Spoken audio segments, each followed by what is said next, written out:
زبور 80 بحالی کے لیے دعا۔ اے اسرائیل کے چوپان، تو جو گلے کی مانند یوسف کو لے چلتا ہے، سن لے۔ تو جو کروبیوں پر تخت نشین ہے، افراہیم اور بنیامین اور منسا کے سامنے جلوہ گر ہو، اپنی قوت کو بیدار کر اور ہمیں بچانے کو آ۔ اے خدا، ہمیں بحال کر اور اپنے چہرے کا نور چمکا تاکہ ہم بچ جائیں۔ اے لشکروں کے خدا، تو کب تک اپنی امت کی دعا سے ناراض رہے گا؟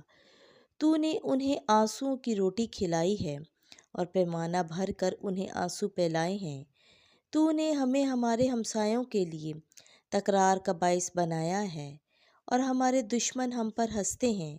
اے لشکروں کے خدا، ہمیں بحال کر، اپنے چہرے کا نور چمکا تاکہ ہم بچ جائیں۔ تو مصر سے ایک تاک لایا، تو نے غیر قوموں کو اکھاڑ کر اسے لگایا۔ تو نے اس کے لیے جگہ تیار کی، تو اس نے جڑ پکڑ کر زمین کو بھر دیا۔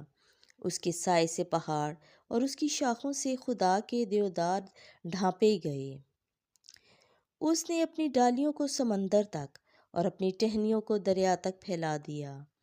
تو نے کیوں اس کی باڑوں کو توڑ ڈالا تاکہ سب راہ رو اس کے انگور توڑیں، جنگل کے خنزیر اسے برباد کریں اور وحشی چرندے اسے کھا جائیں۔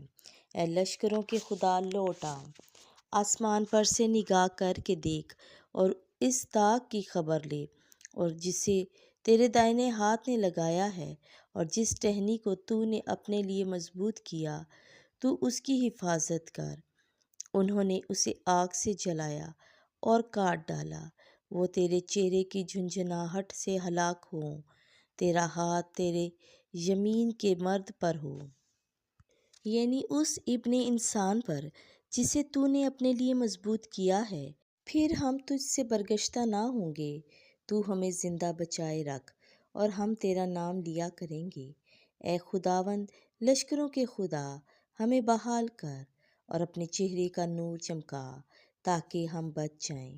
آمین۔